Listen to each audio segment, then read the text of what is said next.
सबको जय यीशु की। प्रभु का धन्यवाद कि हम इस जगह पे पहुंचे जहाँ पे आके हम कुछ परमेश्वर के वचन से सीखते हैं।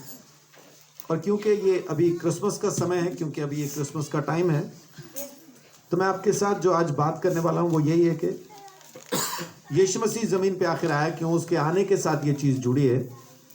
और इसमें मैं आपको बताना चाहता हूँ आज कि परमेश्वर हमको धर्मी गिनता है।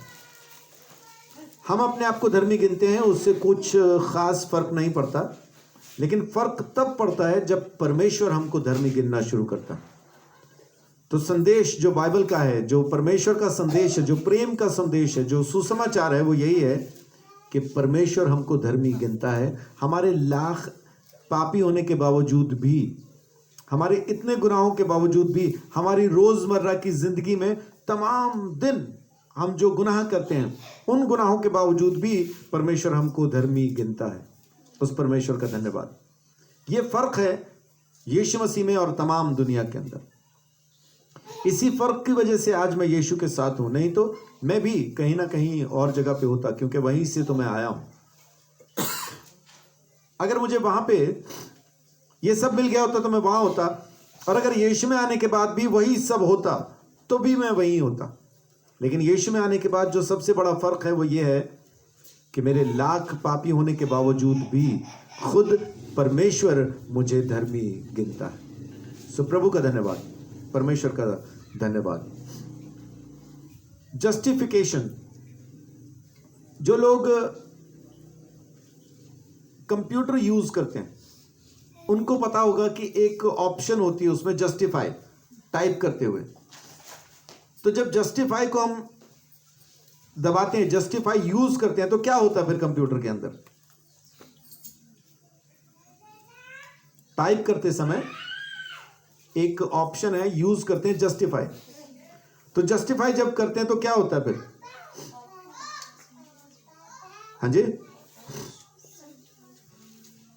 तब क्या होता है कि जब हम टाइप कर रहे होते हैं तो पहले तो क्या होता है कि कोई लाइन, कोई सेंटेंस जो है वो लंबा हो गया, कोई सेंटेंस छोटा हो गया, कोई थोड़ा इधर निकला हुआ है, कोई थोड़ा उधर निकला हुआ है। जहां पे हम एंटर मारते हैं, जहां पे, तो वहां से वो लाइन अगली नीचे आ जाती है। लेकिन जैसे हम जस्टिफाई करते हैं, जस्टिफाई करते ही वो दोनों तरफ से उसको बिल्कुल बराबर कर देता। ना इधर को सेंटेंस निकला होता है, ना इधर को कोई वर्ड निकला होता है। सारे के सारी जो सेंटेंस है, सारी लाइंस बिल्कुल ऐसा एक मार्के में आ जाती हैं, एक मार्जिन में आ जाती हैं, खास एक मार्जिन के अंदर। जस्टिफाई करते ही वो वहां पे आ जाते हैं। तो ना कोई बड़ा रहता है, ना कोई छोटा रहता है, ना कोई आड़ी, ना टेढ़ी, ना लंबी, ना छोटी, कुछ नहीं, सब एक बराबर की लाइंस बन जाती। तो परमेश्वर ने भी हमें जो जस्टिफाई किया है, हमें जो जस्टिफिकेशन जो परमेश्वर के वचन से हमको मिलती है, जिसको हम हिंदी में ट्रांसलेट करते हैं धार्मिकता। तो धार्मिकता का मतलब है कि अब ना तो हम बड़े रहे ना छोटे रहे, यानी ना तो परमेश्वर की धार्मिकता को हम पूरा कर पा रहे हैं और ना ही उसमें हम कम रह जाते हैं, बल्कि जो परमेश्वर को चाहिए बाकायदा वैसा पूरा हो जाता है। आमीन। तो परमेश्वर ने हमको धर्मी ठहराया है, हम अपनी तरफ से धर्मी नहीं है। रोमियो 3:24, रोमियो 3:24 देखिए क्या कहता है। परंतु उसके अनुग्रह से उस छुटकारे के द्वारा जो मसीह यीशु में है, सेंत में धर्मी ठहराए जाते हैं। सेंत में यानी कि फ्री में, कोई, परमेश्वर ने हमसे कुछ भी चार्ज नहीं किया उसके। परमेश्वर ने यह नहीं कहा कि पहले सुधर जा, पहले बदल जा, तब मैं तेरा उद्धार करूंगा। बाइबल कहती है कि जब हम पापी ही थे तब यीशु मसीह हम पापियों के लिए मरा। परमेश्वर का प्रेम इस रीति से हमारे ऊपर प्रकट हुआ कि हम पापी ही थे और यीशु मसीह हमारे लिए अपनी जान दे देता। बाइबल में लिखा है कि यह तो संभव है कि कोई किसी अच्छे इंसान के लिए, किसी अच्छे शख्स के लिए कोई अपनी जान दे, यह तो संभव है, लेकिन किसी पापी के लिए कोई क्यों मरेगा? लेकिन परमेश्वर अपने प्रेम की रीति इसी तरह से हमारे ऊपर प्रकट करता है कि जब हम पापी ही थे तब यीशु हमारे लिए मरा। बहुत से लोग आज की तारीख में भी ये कहते हैं, नहीं जी यीशु में तो आ गए, लेकिन उसके बाद, यीशु में आने के बाद आपके कर्मों से आपका उद्धार होगा। अगर सच में ऐसा ही है तो फिर मैं गलत जगह पे हूं, आप भी गलत जगह पे, क्योंकि हमारे कर्म मरते दम तक ऐसे नहीं होंगे जिनसे हमारा उद्धार हो सके। हम रोज की जिंदगी में कहीं ना कोई गलती जानबूझ के अनजाने में कर ही रहे हैं। आप कहेंगे अनजाने में कैसे? अनजाने में इस तरह से कि एक बार चालान काटे जा रहे थे, मैं भी वहां पे था, मुझे भी जल्दी थी, मुझसे ज्यादा जल्दी एक और लड़के को थी, और उसने इंस्पेक्टर को बोलना शुरू किया, वो जो एएसआई वहां खड़े थे उनको कहना शुरू किया कि सर मेरे पास पूरे कागज हैं, मुझे जाने दीजिए, मुझे जल्दी है, मुझे जाने दीजिए। एएसआई ने उसको एक बार देखा, दो बार देखा, इग्नोर किया, लेकिन जब ये ज्यादा उसके पीछे पड़ गया तब उसको गुस्सा आ गया, कह रहा बाकी जो यहाँ पे खड़े हैं इनको जल्दी नहीं है, लाइन से आ तभी तेरे कागज चेक होंगे। वो बोल रहा है मेरे पास सब कुछ है, आप सिर्फ एक बार नजर मारो, मेरे को जाने दो। मेरा चालान तो आप काट ही नहीं सकते क्योंकि मेरे पास सब कुछ है, आरसी है, लाइसेंस है, इंश्योरेंस है, पॉल्यूशन का है, सब कुछ है। एएसआई ने उसकी तरफ घूम के देखा और बोल रहा, कह रहा है ये जो चप्पल पहन के तू बाइक चला रहा है, तेरे को मालूम है मैं तेरा 72 जगह पे चालान काट सकता हूं। जो तू कागज दिखा के कह रहा है ना मेरे पास सब कुछ है, मुझे जाने दो, मेरा चालान नहीं काट सकते आप, मैं तेरा 72 जगह पे चालान काट सकता हूं, जिसमें से एक ही है कि तू चप्पल पहन के, स्लीपर पहन के बाइक नहीं चला सकता। मुझे भी पहली बार पता चला था कि स्लीपर पहन के बाइक चला नहीं सकते, और 72 जगह पे वो चालान काट सकता है। कह रहा तेरी बाइक मैं चेक करना शुरू करूं, चालान ही चालान काट दूं अभी तेरे, जो तू कह रहा चालान नहीं काट सकता, इसलिए चुपचाप खड़ा हो जा, सिर्फ कागज ही चेक कर रहा हूं मैं, बाकी चेक करने पे मुझे मजबूर ना कर, नहीं तो चालान तेरे बहुत कटेंगे फिर। वो भाई चुपचाप खड़ा हो गया। तो ये है अनजाने का, उसको भी नहीं पता था कि चप्पल पहन के, स्लीपर पहन के बाइक नहीं चला सकते। कभी कभी हम भी छोटी सी बात किसी दूसरे को कहते हैं, किसी दूसरे की कमी किसी तीसरे को बता रहे होते हैं, तो हमें यह नहीं लगता कि मैं ये परमेश्वर की नजर में पाप कर रहा हूं। कभी कभी हम अपने आप को धर्मी दिखा रहे होते हैं कि परमेश्वर मुझसे बात करता है, तुमसे नहीं करता, तुम प्रार्थना करो, तुम्हारे साथ भी करेगा। एक सभा के अंदर हम बैठे थे, वहां पे एक पास्टर अपने लिए प्रार्थना करा रहा है, कह रहे जी प्रार्थना करो, मेरे चर्च से कुछ लोग छोड़ के दूसरे चर्च में जा रहे हैं। इससे पहले कि हम प्रार्थना करें, एक और पास्टर उठ के खड़ा हो गया, बोल रहा है आप में प्रार्थना की कमी है, आप प्रार्थना करो, आपको कोई कैसे छोड़ के जा सकता है? मैं प्रार्थना करता हूं, मुझे आज तक एक भी आदमी छोड़ के नहीं गया। अब स्टेज पे मैं था, उस मीटिंग को मैं संभाल रहा था, बोलना मैंने था। मैंने बोला पास्टर फिर तो यीशु मसीह में भी प्रार्थना की कमी थी। बोल रहे वो कैसे? मैं कहा देख लीजिए यूहन्ना 6:66, वहां पे लिखा है कि बहुत सारे चेले यीशु मसीह को छोड़ के पीछे पलट गए और दोबारा उसके पीछे नहीं चले। तो फिर यीशु मसीह में भी प्रार्थना की कमी थी। तो कभी कभी हम अपनी धार्मिकता को दिखाना शुरू कर देते हैं। वही लिखा है 6:66 में, क्या लिखा है? और उसने कहा इसीलिए मैंने तुमसे कहा था कि जब तक किसी को नहीं 6:66, यूहन्ना 6:66। इस पर उसके चेलों में से बहुत से उल्टे फिर गए और उसके बाद उसके साथ ना चले। जी, तो यीशु मसीह को छोड़ के भी उसके चेले, बहुत से चेले लिखा है, बहुत से चेले उल्टे फिर गए और उसके बाद उसके साथ नहीं चले। तो मैंने बोला पास्टर फिर तो यीशु में भी प्रार्थना की कमी रही होगी, तभी फिरे होंगे ये चेले, उसको छोड़ के गए होंगे। तो पास्टर को शायद मेरी बात समझ भी आई, बुरी भी लगी, लगने दीजिए। धार्मिकता का पाप और भयंकर पाप है, कभी कभी जाने अनजाने में हम ये करते हैं।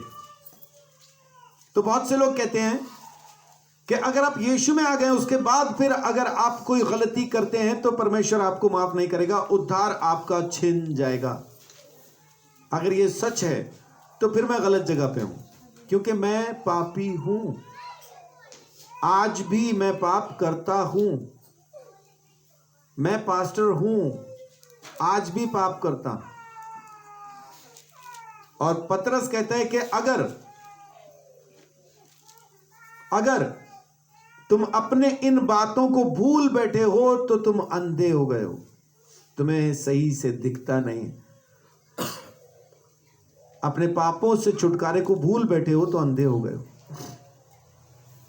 तो ये याद रखना बहुत जरूरी है कि परमेश्वर मुझे धर्मी कह रहा है, मुझे अपने आप को धर्मी कहने की जरूरत नहीं है। मैं पापी हूं, मुझे मालूम है, मेरे परमेश्वर को भी मालूम है। उसका अनुग्रह है कि मुझे वो वहां से धर्मी कहता है। और कैसा धर्मी? सेंत मेंत। एक बार फिर देखिए रोमियो 3:24 क्या कहता है।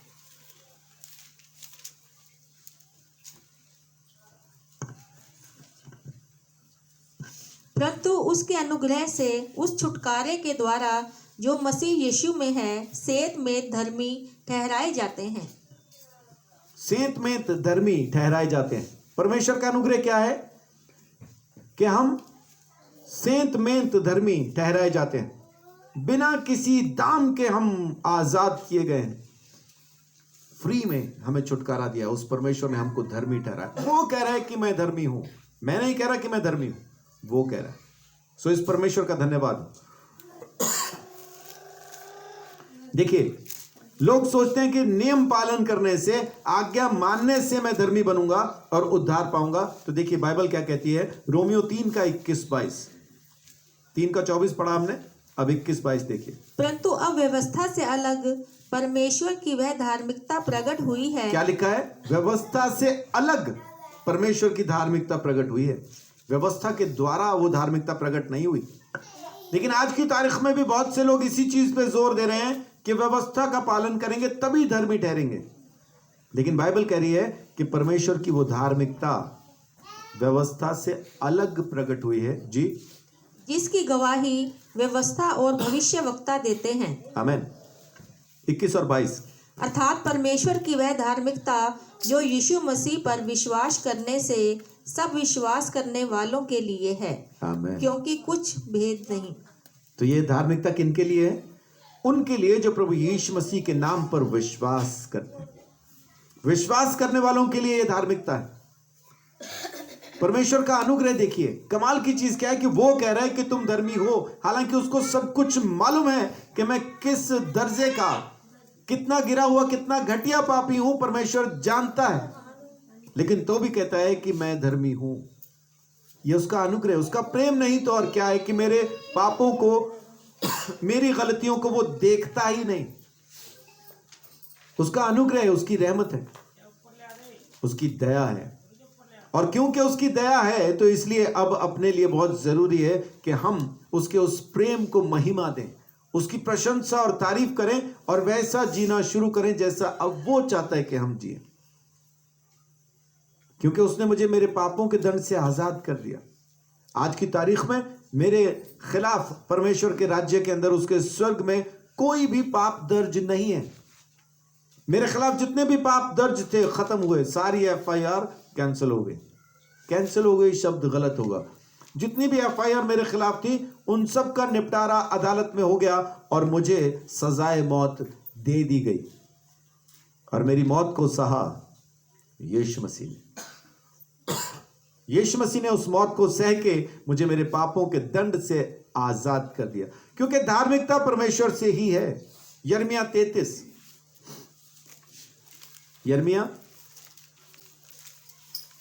33:16। उन दिनों में यहूदा बचा रहेगा और यरूशलेम निडर बसा रहेगा और उसका नाम यह रखा जाएगा, अर्थात यहोवा हमारी धार्मिकता। कौन है हमारी धार्मिकता? यहोवा हमारी धार्मिकता।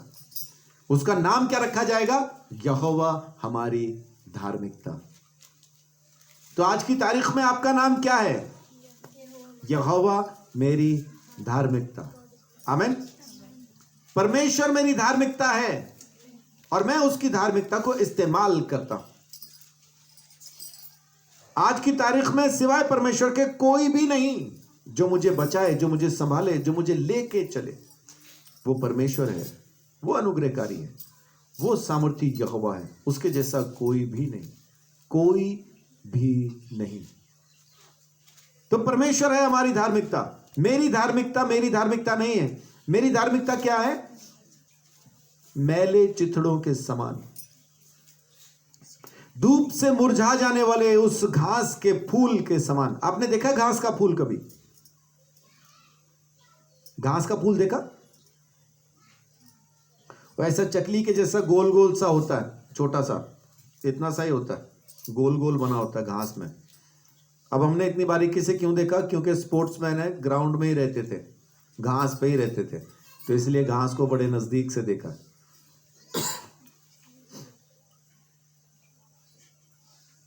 वो मुरझा जाता है। धूप लगती है, मुरझा जाता है। मैंने बहुत कम उसको हरा देखा है, वो जब भी देखा वो पीला ही देखा है। सो परमेश्वर के अनुग्रह के अंदर रहना बहुत जरूरी है। हमारे धर्म के काम तो मैले चिथड़ों के समान हैं, घास के फूल के जैसे हैं। लेकिन परमेश्वर का जो अनुग्रह, परमेश्वर की जो धार्मिकता है वो कमाल है। तो परमेश्वर मेरी धार्मिकता है। बोलिए, यहोवा मेरी धार्मिकता है। आमीन। वही है मेरी धार्मिकता। मेरी धार्मिकता नहीं है। मेरी धार्मिकता तो मैले चिथड़ों के समान है, किसी भी काम ना आने वाले कपड़े के समान है। हमारी धार्मिकता मालूम क्या है? बनियान खरीदी, नई बनियान, कितना टाइम पहनी? 2 साल 3 साल, फिर वो ऐसे लगने लगता है जैसे बॉर्डर पे किसी सैनिक की बनियान हो, छेद होते उसमें।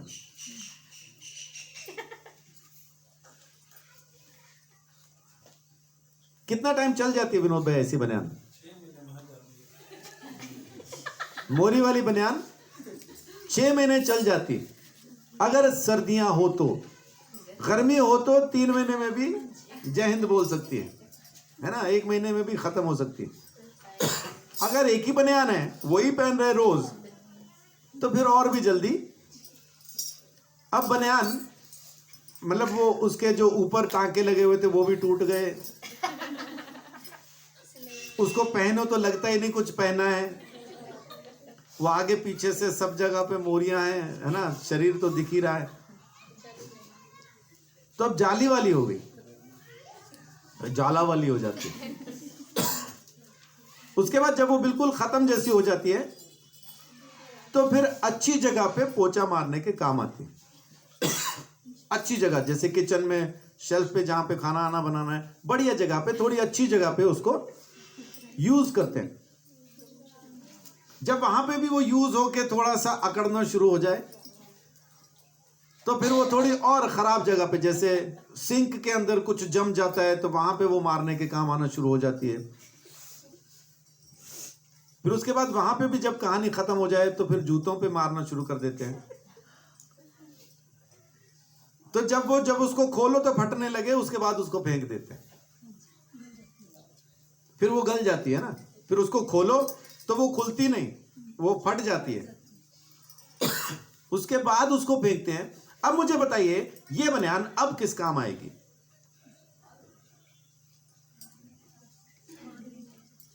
अब ये उसी काम आएगी जो हमने किया, फेंक दी।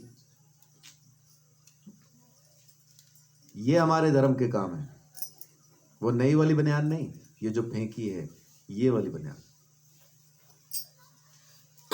वो कपड़ा जो अब दोबारा कभी काम नहीं आएगा, वो वाला मैला चिथड़ा हमारे धर्म के काम है। तो इसलिए परमेश्वर की धार्मिकता पे यकीन करें, अपने कामों पे नहीं। अभी हमने पढ़ा बाइबल में कि वो धार्मिकता जो परमेश्वर के व्यवस्था से अलग प्रकट हुई है, परमेश्वर की व्यवस्था से अलग ये धार्मिकता प्रकट हुई है, जो हमें सेंत मेंत दी गई है, हमें उद्धार में, फ्री में, मुफ्त में दी गई है, वरदान में दे दी गई है, और परमेश्वर खुद हमारी धार्मिकता है। आमीन। फिर से वापस आइए रोमियो 4 अध्याय के अंदर।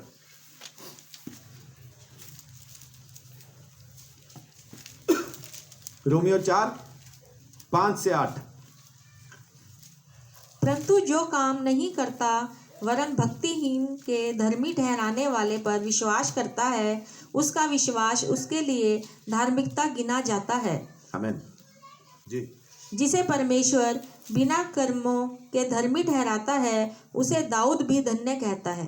आमीन आमीन। यहां पे वचन क्या कह रहा है कि बिना कर्मों के परमेश्वर हमको धर्मी ठहरा देता है। यहां पे हमारे कर्मों का कोई लेन देन नहीं, कोई भी लेन देन नहीं। परंतु जो काम नहीं करता वरन भक्तिहीन के धर्मी ठहराने वाले पर विश्वास करता। काम नहीं करता इन द सेंस वो धर्म के काम, अच्छे काम, भलाई के काम नहीं कर रहा है, लेकिन भक्तिहीन को धर्मी ठहराने वाले पर विश्वास करता है, उसका विश्वास उसके लिए धार्मिकता गिना जाता है, क्योंकि उसको अपने कर्मों पर यकीन नहीं है, उसको विश्वास है उस पर जिसने उसको धर्मी ठहराया, प्रभु यीशु मसीह पर, सेनाओं के यहोवा पर। और दाऊद भी कहता है, ओ तन जिस दे बख्शे गए सब गुनाह, ते टक्के गए सारे औगण सदा, ते रब जिस दे पापां दा ना रखदा हिसाब, ओ धन है ते दिल उसदा नहीं खराब। दाऊद कहता, यहाँ पे हिंदी में लिखा, मैंने थोड़ा पंजाबी में बता दिया ये ज़बूर। नीचे लिखा है 7 और 8 जब आप पढ़ेंगे तो वहां पे ये लिखा है। सो परमेश्वर क्या कहता है, वचन क्या कहता है कि वो शख्स जिसने धर्म के काम नहीं भी किए लेकिन अपने आप को धर्मी ठहराने वाले परमेश्वर सेनाओं के यहोवा पर विश्वास रखता है, ये विश्वास उसके लेखे में धर्म गिना जाएगा, जैसे अब्राहम के लेखे में गिना गया। उसने परमेश्वर की बात का विश्वास किया था, कर्म कुछ नहीं किया था। अभी परमेश्वर ने कहा मैं तुझे संतान दूंगा, अब्राहम ने विश्वास किया और यह विश्वास उसके लेखे में धर्म गिना गया। आज भी वही परमेश्वर है, आज भी वही नियम चल रहा है, क्योंकि यह व्यवस्था से पहले उसको धर्मी ठहराया गया था। अभी व्यवस्था आई नहीं थी जब अब्राहम को धर्मी ठहराया गया, फिर व्यवस्था आई और व्यवस्था के बाद आज फिर से परमेश्वर वही नियम हमारे साथ लागू करता। व्यवस्था से अलग उसने अपनी धार्मिकता को प्रकट किया। इसी वजह से यीशु मसीह जमीन पे पैदा हुआ। नहीं तो किताब तो पहले से हमको दे दी गई थी। इस किताब को एक्टिवेट करने के लिए यीशु के लहू की जरूरत नहीं थी, परमेश्वर ने कह दिया था और मूसा ने इसके ऊपर जानवरों का लहू छिड़क के इसको एक्टिवेट कर दिया था।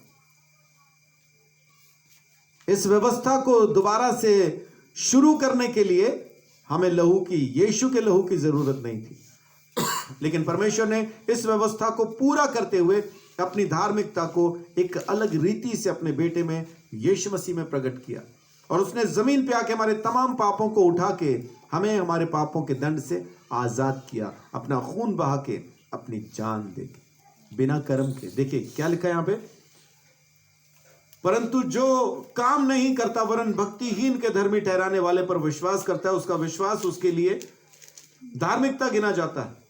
जिसे परमेश्वर बिना कर्मों के धर्मी ठहराता है उसे दाऊद भी धन्य कहता है। धन्य है वे जिनके अधर्म क्षमा हुए और जिनके पाप ढांपे गए। धन्य है वे मनुष्य जिसे परमेश्वर पापी न ठहराए। आमीन।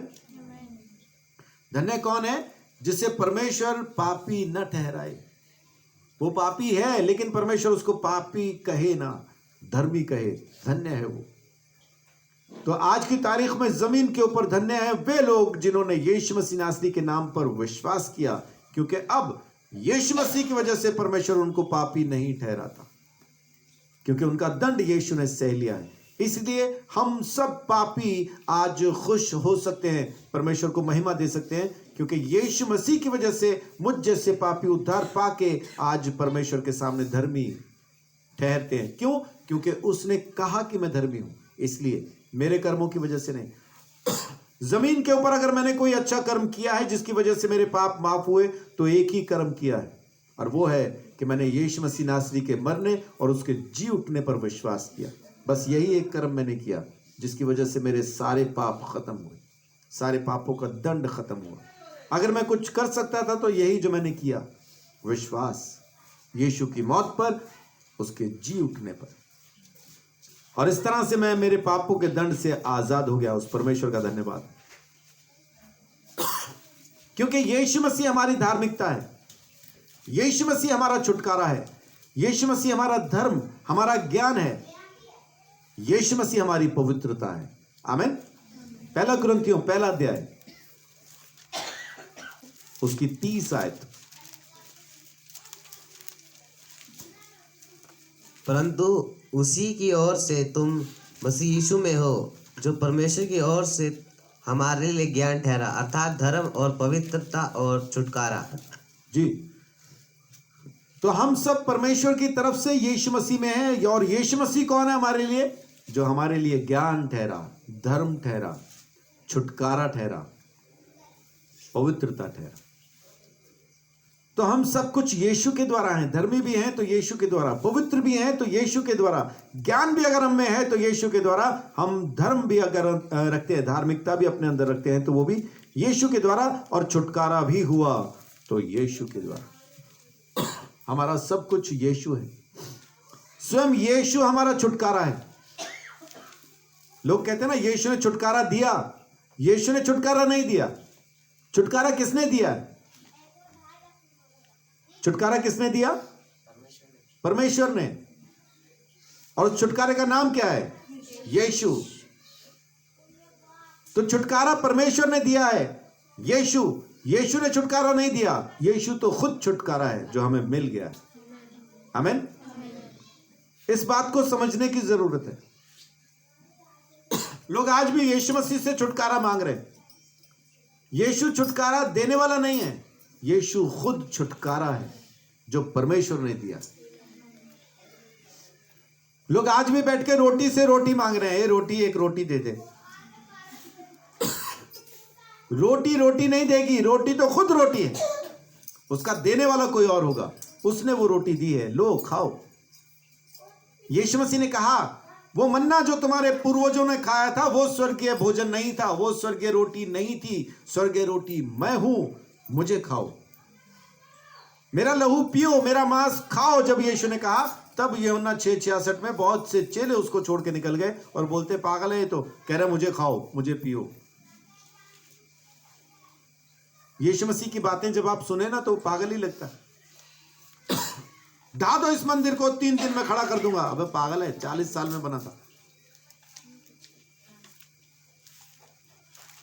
मार दो मुझे, मैं तीसरे दिन जिंदा हो जाऊंगा। पागल, कोई उठा क्या आज तक?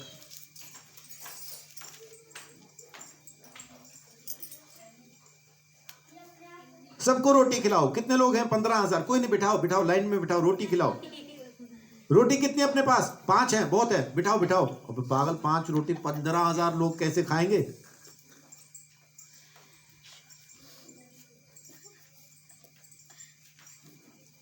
यीशु मसीह की बातों को सुने तो पागल ही लगता है, लेकिन ये पागल तब सच्चा उद्धार देने वाला बन गया जब इसने मुर्दों में से जिंदा होकर दिखा दिया, मैंने कहा था और मैं ये जिंदा हूं। हालेलुया। परमेश्वर का धन्यवाद, परमेश्वर की महिमा हो कि उसने अपने इकलौते बेटे को भेज दिया। आज की तारीख में दुनिया भी हमें कह रही है पागल है। तो जब हम हैं ही पागल के फॉलोअर, पागल ही तो कहलाएंगे। अरे इनको कुछ नहीं पता है तो पागल है, इनको तो उल्लू बना रखा है। सच में बना रखा है, क्योंकि हम एक ऐसे शख्स को फॉलो कर रहे हैं जिसने उस जमाने के अंदर राजाओं को, मंत्रियों को, संतरियों को, सब साधुओं को, सारी जमीन आसमान को उल्लू बना दिया। हम उसी के फॉलोअर हैं। वो यीशु मसीह जगत के अंदर इसीलिए आया ताकि परमेश्वर का दिया हुआ वो छुटकारा जमीन पे पैदा हो।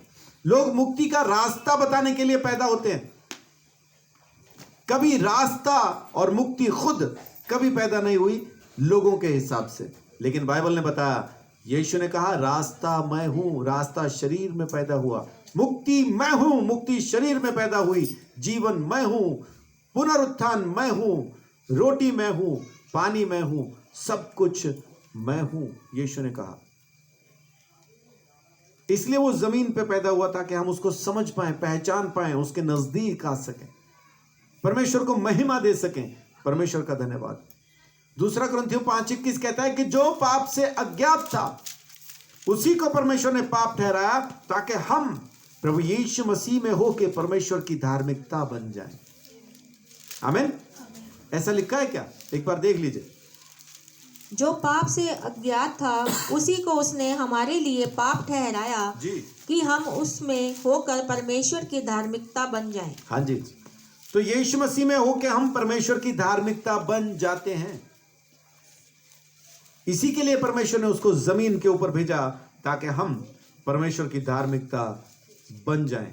परमेश्वर के नाम से प्रभु यीशु मसीह में आके हम धर्मी बन जाएं। लेकिन आज की तारीख में भी बहुत से लोग ये प्रचार कर रहे हैं, बहुत से लोग ये बता रहे हैं कर्मों से उद्धार होगा, आपके कर्मों का हिसाब लिया जाएगा, आप जो कर रहे हो वही आपको उद्धार देगा। अगर यही सच है तो फिर बाकी संसार और यीशु मसीह में क्या फर्क है? फिर तो एक ही बात है, वो भी यही कह रहे हैं अगर तुम यही कह रहे तो। लेकिन बाइबल ये नहीं कहती है, बाइबल ये कहती है कि परमेश्वर ने वो उद्धार हमें दे दिया। अब मुझे वो पाप का नाम बताएं जो मेरी जिंदगी में से यीशु मसीह को अलग कर देगा। जॉन रेमिरेज एक ऐसा शख्स जो जादू किया करता था, तांत्रिक था। 13 साल की उम्र में उसने अपनी आत्मा शैतान को बेच दी। आप नाम लिख लीजिए, यूट्यूब पे सर्च करके उसकी गवाही सुन सकते हैं। जॉन रेमिरेज 13 साल की उम्र में उसने अपनी आत्मा को शैतान के हाथ में बेच दिया। 25 साल तक शैतान की सेवा की और शैतान के तीसरे नंबर तक पहुंच गया, यानी सबसे ऊपर शैतान, उसके बाद कोई दूसरे लोग, और तीसरी जो उसके बाद आती है वहां तक पहुंच गया। इतनी तरक्की पाली उसने शैतान में। शैतान रोज उससे बात करने आता था, शैतान रोज उससे बात करने आता था। हम परमेश्वर से भी बात नहीं कर रहे हैं, वो शैतान से करता था। और उसके अंदर इतनी ताकत आ गई कि वो शरीर में घर के अंदर सो रहा होता था और अपनी आत्मा को निकाल लेता था शरीर के अंदर से, और दूसरे दूसरे देशों में दूसरी दूसरी लोकेलिटी के अंदर घूम के आता था रात को। और उसको क्या अधिकार दिया हुआ था कि जो अंधकार की शक्तियां हैं जो मोहल्लों के ऊपर काम करती हैं, जैसे किसी मोहल्ले पे व्यभिचार की आत्मा काम कर रही है, दूसरे मोहल्ले में लड़ाई की। अब इनको 6-6 महीने 1-1 साल हो गया दोनों जगह पे रहते हुए। ये यहाँ पे जवान बच्चों में व्यभिचार फैला रहा है, ये दुष्ट आत्मा इधर व्यभिचार फैला रही है, लड़कियों को वेश्या बना रही है, लड़कों को व्यभिचार में लेके जा रही है। इधर लड़ाई झगड़े हो रहे हैं, माँ बेटी बाप बेटा सब आपस में, पड़ोसी अड़ोसी सब खूनम खून आपस में। और इसको क्या अधिकार था? इनको ट्रांसफर करता था, अब तू इधर आ जा, अब तू इधर आ जा। लेकिन वो क्या कहता है कि कुछ मोहल्लों के अंदर कुछ लोग हाथ पकड़ के यीशु के नाम से प्रार्थना किया करते थे, वो मोहल्ले हमको छोड़ने पड़ते थे।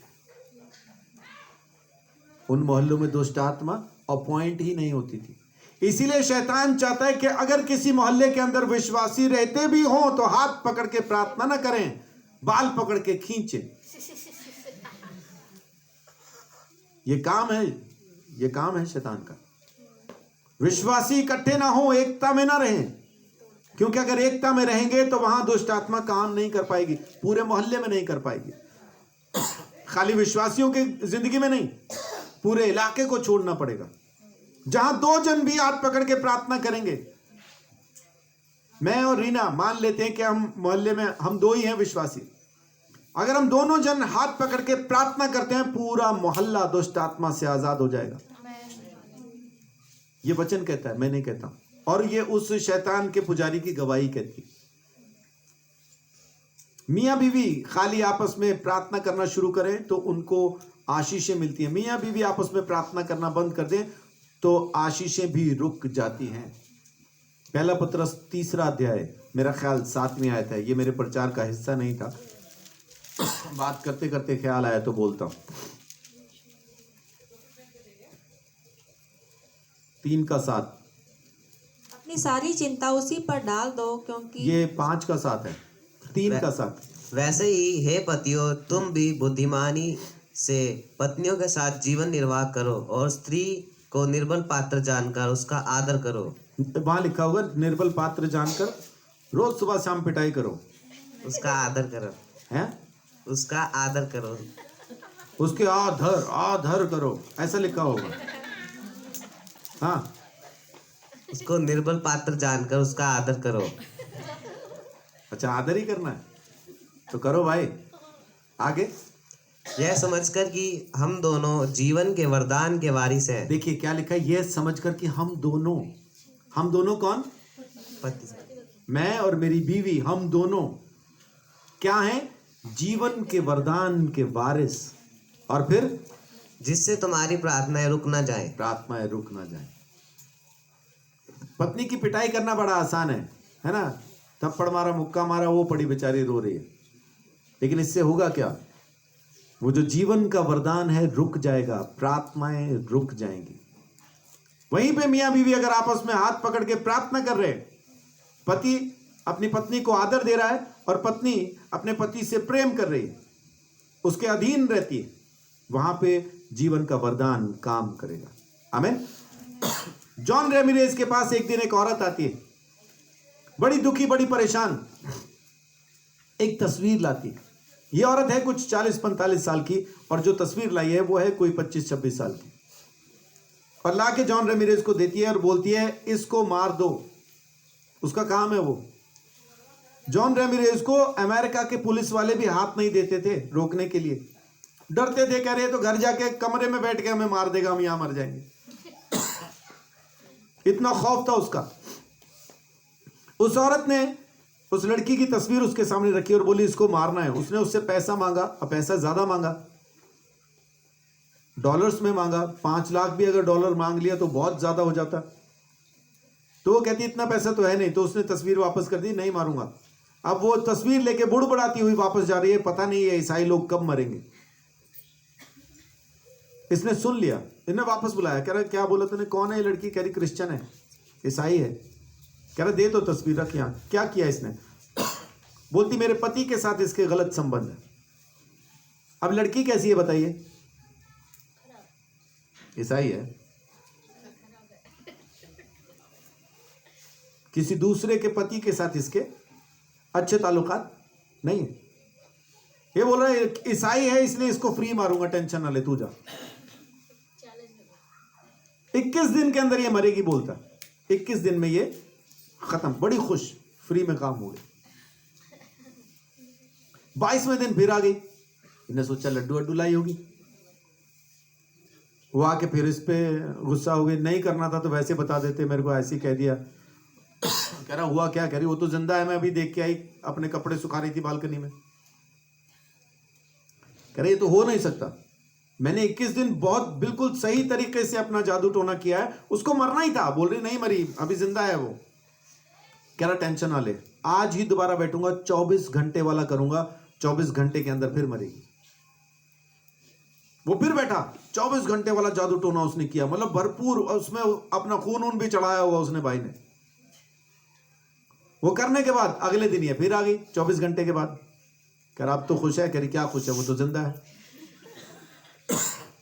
अब इसको गुस्सा आया, शैतान इससे बात करने आया और शैतान को ये पूछता है मरी क्यों नहीं? आज तक कोई नहीं बचा जिस पे मैंने जादू टोना किया, कोई नहीं बचा, ये बची कैसे? हॉस्पिटल में जाते हैं मिनिस्ट्री करने के लिए, क्या करते वहां जाके?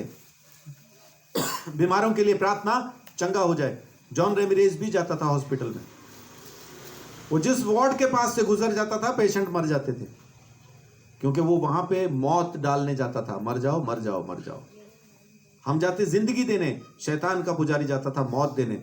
उसने बहुतों को मारा था। ये लड़की नहीं मर रही है और वह बेचारी है।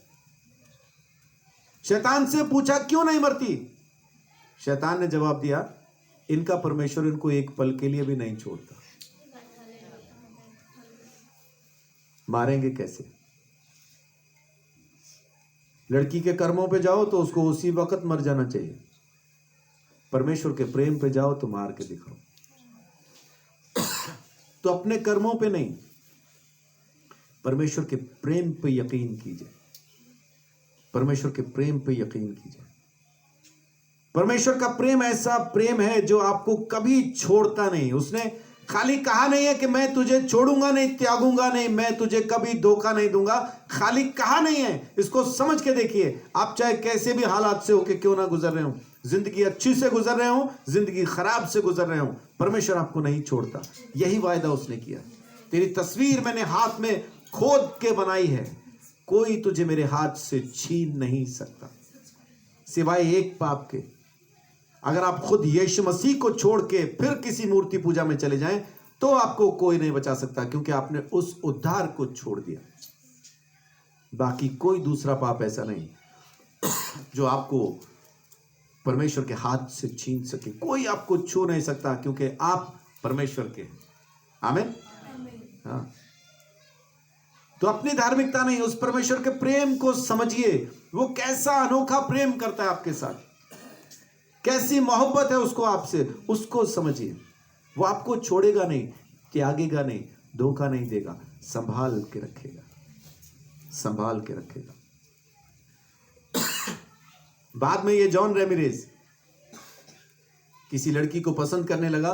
वो लड़की भी क्रिश्चियन थी, उसके साथ चर्च में चला जाता था घमंड से। इसने शैतान से पूछा, चर्च चला जाऊं? उसने बोला चला जा। एक दिन पास्टर ने सामने से खड़े होकर ऑल्टर कॉल दी।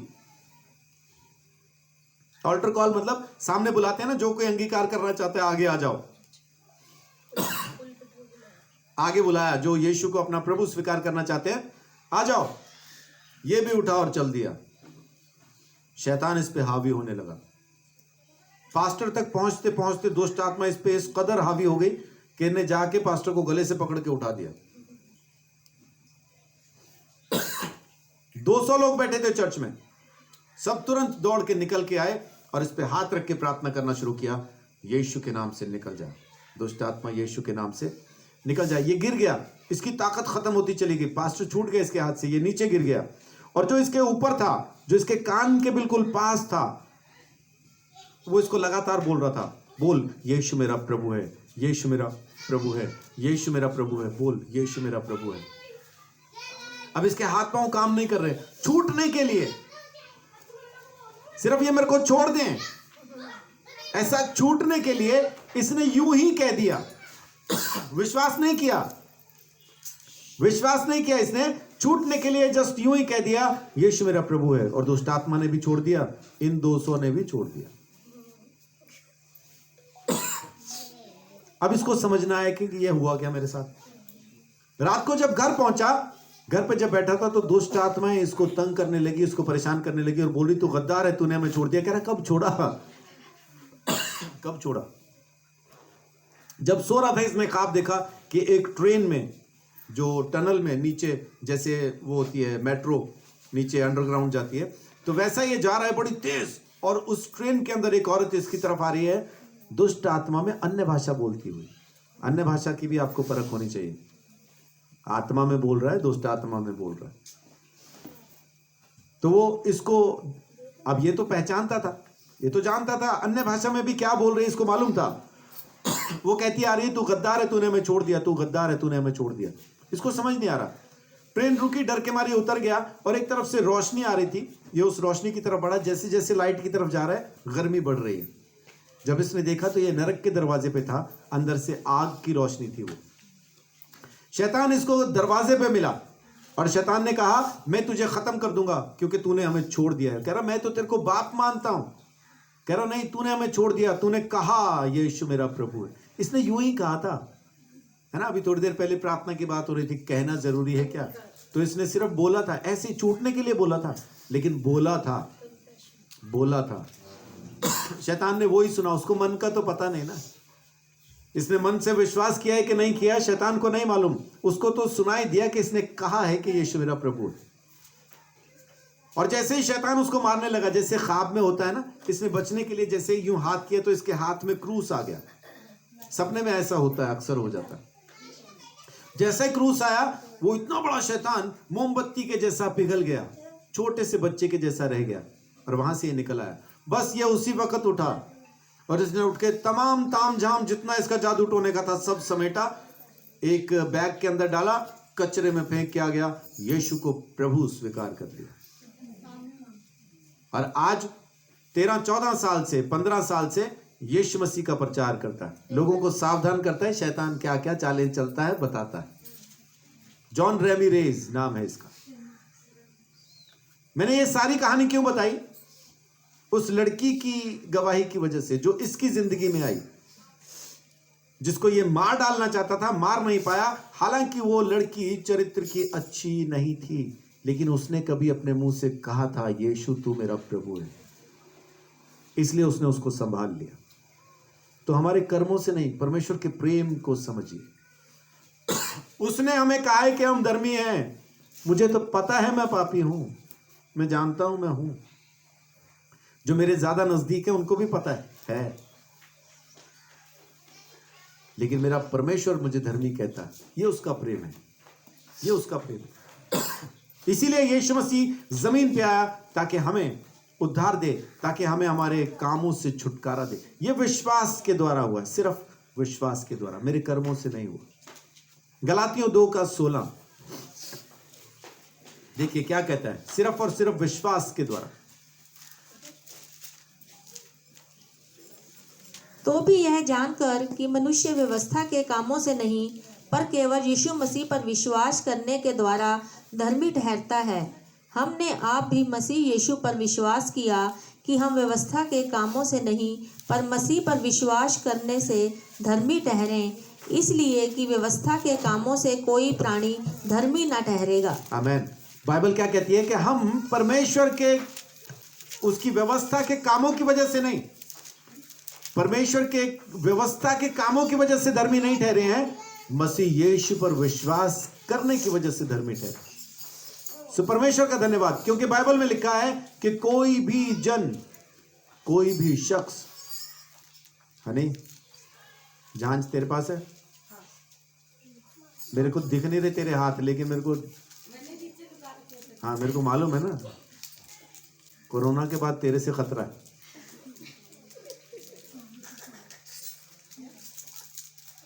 परमेश्वर का वचन साफ कहता है, व्यवस्था से नहीं, विश्वास से, यीशु मसीह पे किए गए विश्वास की वजह से हम धर्मी ठहरते हैं। और यहां साफ लिखा है कि इसलिए कि व्यवस्था के कामों से कोई प्राणी धर्मी न ठहरेगा। लेकिन इसका मतलब यह नहीं कि आप व्यवस्था के कामों को मानना छोड़ दीजिए। आपको परमेश्वर के प्रेम में रहना जरूरी है। यीशु मसीह ने कभी नहीं कहा कि पुराना नियम खत्म हो गया, अब तुम्हें उसकी आज्ञा मानने की जरूरत नहीं। मैं भी नहीं कह रहा हूं कि आपको आज्ञा मानने की जरूरत नहीं। लोग इस चीज को मालूम कैसा जोड़ना शुरू कर देते हैं, तो इसका मतलब फिर तो पाप करते रहो। मैंने कब कहा? ये तुम्हारे अपने मन की भड़ास है जो निकल आती है। तुम्हारे से मेरी मुराद है वो लोग जो ऐसा कहना शुरू कर देते हैं। मैंने अभी तक नहीं कहा कि जो चाहो सो करो।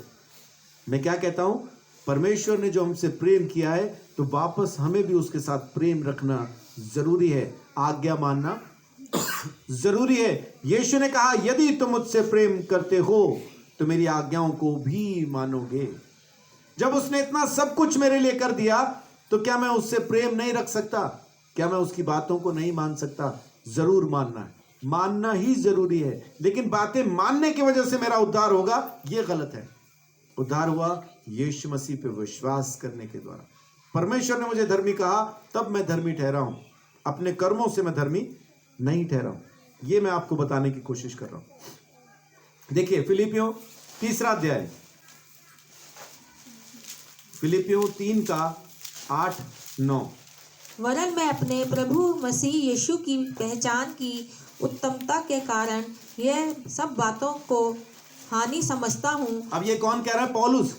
वो पढ़ा लिखा है, फरीसियों का फरीसी, शास्त्रियों का शास्त्री, वो बहुत ज्यादा पढ़ा लिखा है। और यीशु मसीह के मानने वालों को जो सताया करता था, मारा करता था, उसमें भी वो अपने आप को धर्मी ही समझता था, क्योंकि व्यवस्था ऐसा कहती है, अगर कोई कहे कि मैं ईश्वर हूं तो उसको मार दो। ये परमेश्वर की निंदा है, पत्थर मार के मार दिया जाए। ये लोगों को मारता था तो भी उसमें अपने आप को धर्मी मानता था। लेकिन आज क्या कह रहा है? इन तमाम चीजों को मैं बेकार मानता हूं। दोबारा से पढ़िए 8वें आयत से। वरन मैं अपने प्रभु मसीह यीशु की पहचान की उत्तमता के कारण सब बातों को हानि समझता हूँ, जिसके कारण मैंने सब वस्तुओं की हानि उठाई और उन्हें कूड़ा समझता हूँ। अपनी धार्मिकता को क्या समझता है आज की तारीख में? कूड़ा समझता हूँ, जिससे मैं मसीह को प्राप्त करूं जी और उसमें पाया जाऊं, ना कि अपनी उस धार्मिकता के साथ जो व्यवस्था से है, वरन उस धार्मिकता के साथ जो मसीह पर विश्वास करने के कारण है और परमेश्वर की ओर से विश्वास करने पर मिलती है। आमीन। धार्मिकता की वजह से नहीं, वो कह रहा है कि मैं व्यवस्था के कामों की वजह से अपने आप को धर्मी नहीं मानता, बल्कि धर्मी अपने आप को मानता हूं प्रभु यीशु मसीह नासरी पर विश्वास करने की वजह से। और यह हर एक विश्वास करने वाले को विश्वास के द्वारा ही मिलती है। आमीन। रोमियो 5:18-19। अब यहां पे आप देखेंगे कि एक आदमी के द्वारा अगर मौत आई है, तो एक आदमी के द्वारा जिंदगी भी आई। यह मानना कितना आसान है क्या हम सब आदम की वजह से पापी नहीं है? क्या कहते हैं आप लोग? क्या हम सब आदम की वजह से पापी नहीं है? आदम की वजह से पापी है ना? कितना आसान है ये मानना कि एक आदम की वजह से सारी दुनिया पापी है, चाहे वो आदम को मानती हो चाहे ना मानती हो, चाहे बाइबल पढ़ती हो चाहे ना पढ़ती हो। आदम ने पाप किया इसलिए सारी मानव जाति पापी है। ये मानना कितना आसान है और ये मानना कितना मुश्किल हो जाता है कि यीशु मसीह की वजह से हम सब धर्मी हैं। अगर एक शख्स ने आज्ञा तोड़ी तो हम सब पापी हो गए, और एक शख्स ने यहां तक आज्ञा मानी कि अपनी जान तक दे दी और मुर्दों में से जी उठा, उसकी वजह से हम धर्मी हैं। ये मानने को हम तैयार नहीं। उसमें हम शर्तें लगाते नहीं, मुझे भी ये करना होगा, वो करना होगा। तो फिर आदम के पाप में भी तो मुझे कुछ करना चाहिए, तभी मैं पापी ठहरूंगा। लेकिन नहीं, आदम के पाप को सीधा स्वीकार कर लेते हैं। पैदा ही पापी होते हैं बोलते हैं, हम पैदा ही पापी होते हैं सीधा बोलते हैं। लेकिन यीशु मसीह की वजह से हम ये नहीं कहते कि जब यीशु में हम पैदा होते हैं तो पैदा ही धर्मी होते हैं। नया जन्म नहीं पाया क्या हमने? पाया ना नया जन्म। तो जब पुराने जन्म में हम पैदा ही पापी हुए थे तो नए जन्म में हम पैदा ही धर्मी क्यों नहीं हुए? वैसा ही होता है, लेकिन मानने को तैयार नहीं। लेकिन बाइबल क्या कहती है? 5 उसका 18-19। इसीलिए जैसा एक अपराध सब मनुष्यों के लिए दंड की आज्ञा का कारण हुआ, वैसे ही एक धर्मी का काम भी सब मनुष्य के लिए जीवन के निमित्त धर्मी ठहराए जाने का कारण हुआ। आमीन। क्योंकि जैसा एक मनुष्य के आज्ञा न मानने से बहुत लोग पापी ठहरे, वैसे ही एक मनुष्य का आज्ञा मानने से बहुत लोग धर्मी ठहरेंगे। आमीन। एक आदमी की आज्ञा न मानने की वजह से अगर पापी ठहरे हैं तो एक आदमी की आज्ञा मानने से हम धर्मी भी ठहरेंगे। प्रभु का धन्यवाद हो। इसीलिए यीशु मसीह जमीन पर पैदा हुआ ताकि हमें हमारे पापों के दंड से आजाद कर दे, और ये हमारे कर्मों से नहीं है। बहुत से लोग आज भी क्या बोलते हैं, जी मैं प्रार्थना कर रहा हूं, बाइबल पढ़ रहा हूं, फिर भी दुष्ट आत्मा नहीं जा रही। ओ भाई, तेरे प्रार्थना और तेरे वचन पढ़ने से कुछ नहीं होता। ये परमेश्वर के प्रेम की वजह से, उसके अनुग्रह की वजह से, यीशु मसीह की धार्मिकता को जब इस्तेमाल करेगा, यीशु मसीह की पवित्रता को जब तू इस्तेमाल करेगा, वो पवित्र आत्मा जिसने यीशु मसीह को मुर्दों में से जिंदा कर दिया, उस पवित्र आत्मा की सामर्थ को जब यीशु के नाम से इस्तेमाल करेगा, तब दुष्ट आत्मा भाग जाएगा। आज भी मुझे मेरी प्रार्थना पे यकीन है, तो मेरी प्रार्थना कभी भी उतनी नहीं होगी कि दुष्ट आत्मा को निकाल दे।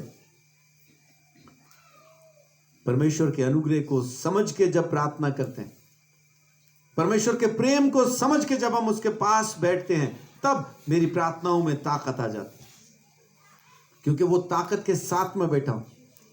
लेकिन अपनी ताकत में हम बैठते हैं कि नहीं, मैं करूंगा तब होगा, तो करते रहो, फिर कुछ नहीं होगा, क्योंकि मेरे करने से ना पहले कुछ हुआ है और ना आगे कुछ होगा। जो किया है मेरे प्रभु ने किया है, मेरे परमेश्वर ने किया है। मुझे छुटकारा उसने दिया, मुझे धार्मिकता उसने दी, मुझे पवित्रता उसने दी, मुझे पवित्र आत्मा उसने दिया। सब कुछ तो उसने दिया है। आपको मालूम है, यीशु मसीह में आने के बाद सबसे पहला फल आपको क्या मिलता है? क्या मिलता है? सबसे पहला फल आपको आत्मा मिलता है, परमेश्वर का पवित्र आत्मा। मेरा ख्याल रोमियो 8 अध्याय उसकी 23 आयत। और केवल वही नहीं, पर हम भी जिसके पास आत्मा का पहला फल है। आत्मा का पहला फल है, तो पहला फल आत्मा ही है जो हमें मिलता है। और लोग आज भी पवित्र आत्मा के लिए तरस रहे, तड़प रहे, ढूंढ रहे। पहला फल ही यीशु मसीह में आते पवित्र आत्मा मिलता है। तो उसको लीजिए, इस्तेमाल कीजिए, परमेश्वर काम करेगा। आमीन। ढूंढना नहीं, आपको मिल गया, आपको दिया, बस आपको उसको यूज करना है उस तरीके से जिस तरीके से यीशु ने किया। यीशु क्या कहता है? मैं जमीन पे अपनी इच्छा पूरी करने नहीं आया, बाप की इच्छा पूरी करता। तो बस आज की तारीख में हमें यीशु की इच्छा पूरी करनी, और पवित्र आत्मा हमारी जिंदगी में वैसा ही काम करेगा जैसा यीशु की जिंदगी में करता। आमीन। वो पवित्र आत्मा जिसने यीशु को मुर्दों में से जिंदा किया, वो हमें दिया गया। और ये तमाम चीजें क्यों हैं? परमेश्वर ने अपना प्रेम हमारे सामने, हमारे ऊपर इस तरह से क्यों प्रकट किया, हमारे दंड को क्यों सह लिया, हमारे सारे गुनाह को क्यों अपने ऊपर उठा लिया, क्यों हमें सब कुछ मुफ्त में दिया, ताकि हमें अपने सामने पवित्र करके खड़ा कर सके। आमीन। कुलुसियों 1 अध्याय उसकी 22 आयत।